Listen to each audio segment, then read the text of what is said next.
দার্জিলিং এমন এক নস্টালজিয়া যা বাঙালি সহ প্রত্যেক ভ্রমণপ্রিয় মানুষ নিজের মধ্যে সযত্নে লালন করে এসেছে যুগ যুগ ধরে। এখানকার মনোরম প্রকৃতি, মানুষজন, মেঘ বৃষ্টি, কাঞ্চনজঙ্ঘা, পাহাড়ি সর্পিল পথ, পাইনের বন, খাওয়া দাওয়া বারবার তাদেরকে ছুটিয়ে এনেছে এই পাহাড়ি জনপদে। আমরাও তার ব্যতিক্রম নয়। তাই ধৈর্যের মায়া কাটিয়ে আমরা চলেছি ছুঁয়ে দেখতে কুইন অফ হিলস দার্জিলিংকে। আজকের পর্বে থাকবে আমার মতো করে দার্জিলিংকে চেনার গল্প। তাহলে চলুন ভিডিওটি শুরু করা যাক।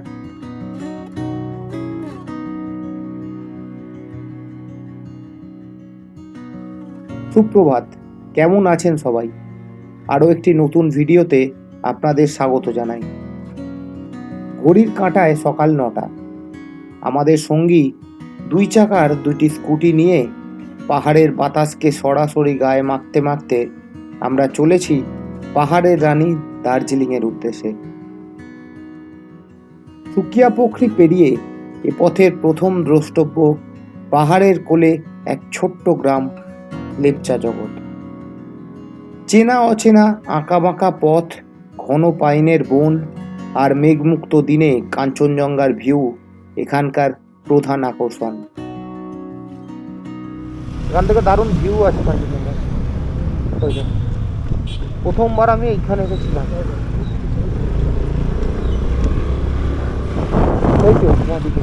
মেঘ এসে গেছে, এবার এই হতে থাকবে, মেঘ আসতে থাকবে, যেতে থাকবে।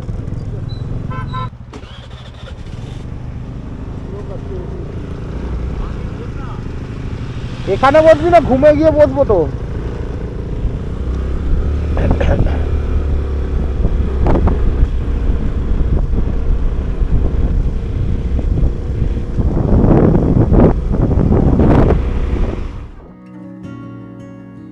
প্রায় 1 ঘন্টার রাইড কমপ্লিট করে এসে পৌঁছলাম ঘুম।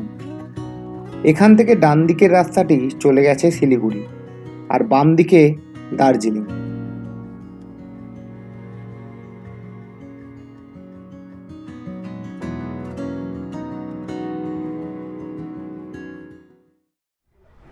মানেভঞ্জন থেকে আমরা লামাটা হয়ে এসে পৌঁছলাম ঘুম। ঘুম কিন্তু উচ্চতম রেলওয়ে স্টেশন। দেখুন, 1891 সালের ঘুম রেলওয়ে স্টেশন। আর এই লাইন দিয়ে কিন্তু এখন যে টয় ট্রেন সেটা কিন্তু যাতায়াত করে এবং অদ্ভুত সুন্দর, প্রায় পুরোটাই খেলনার মতো আর কি। এত ছোট স্টেশন, এত ছোট লাইন। 1881 সালে ব্রিটিশ আমলে 7407 ফুট উচ্চতায় তৈরি হয় এই স্টেশন, যা ভারতের সর্বোচ্চ এবং পৃথিবীর উচ্চতম রেল স্টেশনগুলির মধ্যে একটি। 1879 থেকে 1881 সালের মধ্যে ফ্র্যাঙ্কলিন প্রিস্টেজ নামক ব্রিটিশ ইঞ্জিনিয়ারের তত্ত্বাবধানে তৈরি হয় এই narrow gauge Darjeeling Himalayan railway, যা আজ ইউনেস্কো ওয়ার্ল্ড হেরিটেজ সাইট তকমায় ভূষিত। স্টেশনের ঠিক উল্টো দিকেই রয়েছে একটি সমৃদ্ধ রেল মিউজিয়াম। কয়লার গন্ধ আর বাষ্পের ধোঁয়ায় মোড়া এই স্টেশন দার্জিলিং এলে কিন্তু অবশ্যই দ্রষ্টব্য। চলুন, এই ঘুম স্টেশন, আমরা বেরিয়ে যাবো। আর বেশি সময় এখানে ওয়েট করবো না, দার্জিলিং যাবো, হোটেল নিতে হবে। আর পরবর্তীকালে দার্জিলিং স্টেশন আপনাদের আরও ভালোভাবে ঘুরিয়ে দেখাবো। ঘুম স্টেশনের পরেই আর একটুখানি 1 মিনিট এলেই পড়বে হচ্ছে ঘুম মোনাস্ট্রি। আমি দার্জিলিং প্রায় 2-3 বার এসেছি, কিন্তু কোনো দিন আমার আলাদা করে ঘুম মোনাস্ট্রি দেখতে আসা হয় না। তাই এবারে ঠিকই করেছি যে ঘুম মোনাস্ট্রি দেখবো এবং আপনাদেরও দেখাবো। এই দেখুন, এর পোশাকি নাম ইগা চৈলিং মোনাস্ট্রি। তবে স্থানীয় মানুষ ও পর্যটকদের কাছে এটি ঘুম মোনাস্ট্রি নামেই পরিচিত। 1850 সালে তিব্বতী সন্ন্যাসী সেরাব গ্যাতসো এই মোনাস্ট্রি প্রতিষ্ঠা করেন। এখানকার মূল আকর্ষণ ভিতরের বিশাল বুদ্ধমূর্তি। এই অঞ্চলের প্রাচীনতম মোনাস্ট্রিগুলির মধ্যে এটি অন্যতম। এখানকার পরিবেশে এক অদ্ভুত প্রশান্তি রয়েছে, যা আপনারা এখানে এলেই অনুভব করতে পারবেন। এরপর আমরা রওনা দিলাম আমাদের মূল গন্তব্য দার্জিলিংয়ের উদ্দেশ্যে। পৌঁছানোর আগে এই পথ থেকে দার্জিলিং শহরটিকে দেখতে অদ্ভুত সুন্দর লাগে। এরপর দার্জিলিং রেলওয়ে স্টেশনকে পাশে রেখে পৌঁছলাম আমাদের আজকের আস্তানায়। ঘুম পেরিয়ে আমরা দার্জিলিং এতে পৌঁছেছি এবং আমরা যে হোটেলটায় আছি সেটা আপনাদের একবার দেখিয়ে দিই। এই হচ্ছে হোটেল স্নো লায়ন হোমস্টে, হোটেলের নাম। হোমস্টে নাম, কিন্তু এটা অ্যাকচুয়ালি একটা হোটেল। এবার লোকেশানটা দেখাই। আমি যদি এই হোটেল থেকে ম্যাল পর্যন্ত যাই তাহলেই আপনারা বুঝতে পেরে যাবেন। চলুন এদিকে যাই। এই রাস্তাটা সোজা যাচ্ছে রামাদা ক্লক টাওয়ারের পাশ দিয়ে।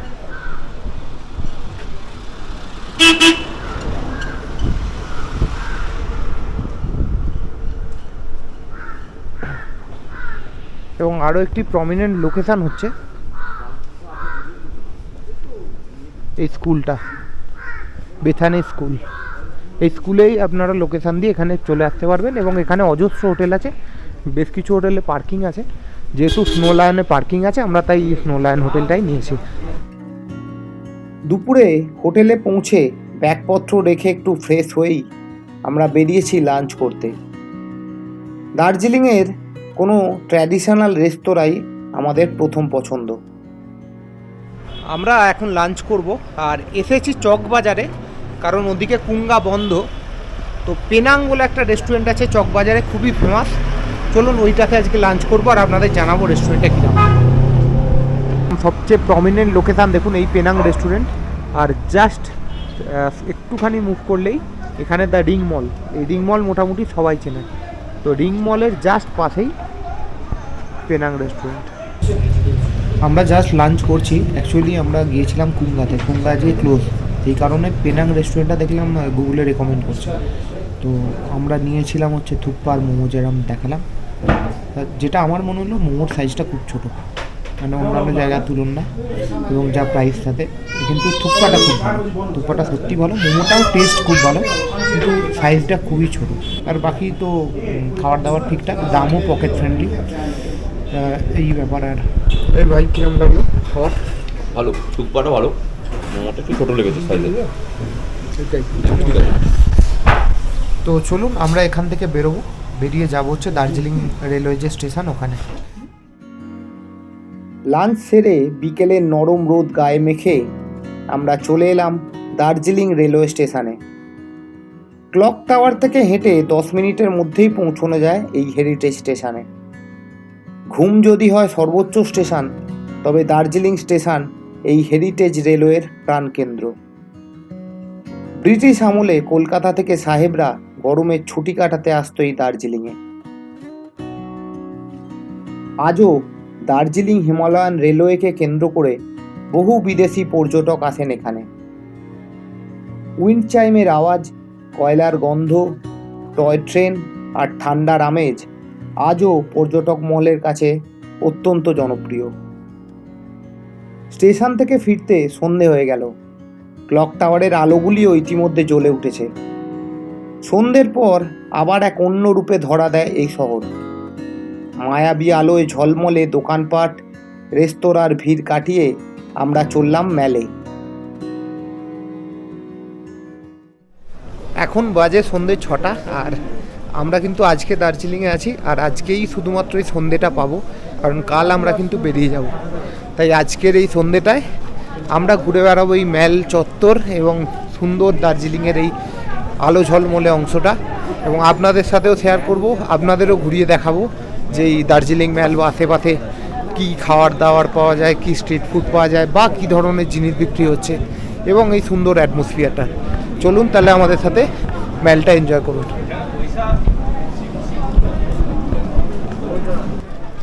আজকে কিন্তু ম্যাল তুলনামূলকভাবে অনেক ফাঁকা, যেহেতু আজকে সানডে নাইট। যারাই ট্যুরিস্ট এসছে সবাই কিন্তু অলরেডি দার্জিলিং থেকে বেরিয়ে গেছে, কারণ কাল থেকে আবার ওয়ার্কিং ডে স্টার্ট হচ্ছে। তো আমার মনে হয় এই কারণেই এতটা ফাঁকা। এর আগে এত ফাঁকা মেলা আমি কিন্তু খুব একটা দেখিনি। এমনি অফ সিজন চলছে, কিন্তু তা সত্ত্বেও সেই জমজমাট ভাইবসটা কিন্তু মেলে এখন নেই।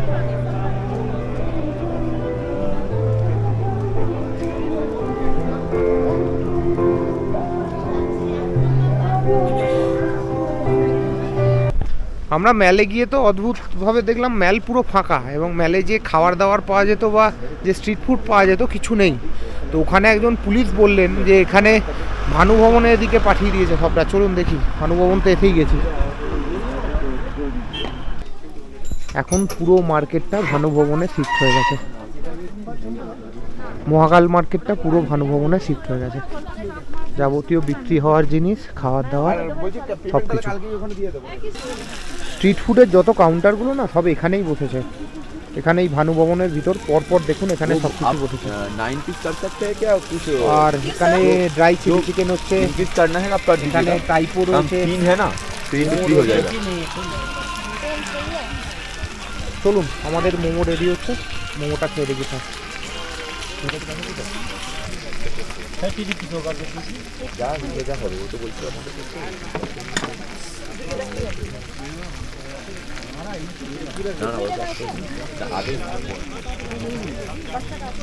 Thank you. মোমো এসে গেছে গরম গরম একদম।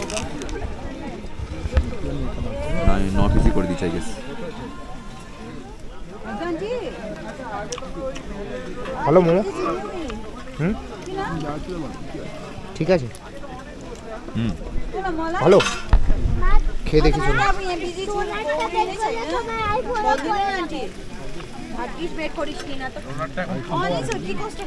চলুন।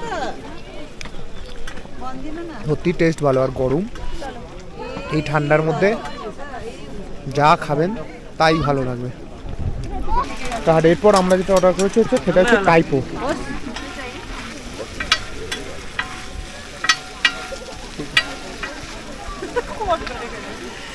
ঠিক আছে, এটাও টেস্ট করার দরকার ছিল। চলুন টাইপোটাও টেস্ট করে দেখি।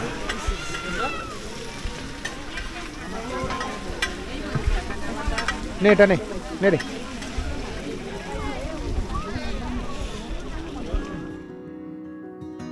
প্রচণ্ড ঠান্ডার মধ্যে ধোঁয়া ওঠা চাউমিন আর ড্রাই চিলি চিকেন সহযোগে ডিনার কমপ্লিট করে আমরা হোটেলের পথে হাঁটা শুরু করলাম। আগামী পর্বের ভিডিওতে থাকবে ভোরের দার্জিলিং, অবজারভেটরি হিল, দার্জিলিং জু, মাউন্টেনিয়ারিং ইনস্টিটিউট এবং অবশ্যই কেভেন্টার্সে খাওয়া দাওয়ার গল্প। আজকের ভিডিওটি এখানেই শেষ করলাম। যদি ভিডিওটি ভালো লেগে থাকে তাহলে অবশ্যই লাইক এবং সাবস্ক্রাইব করে দেবেন।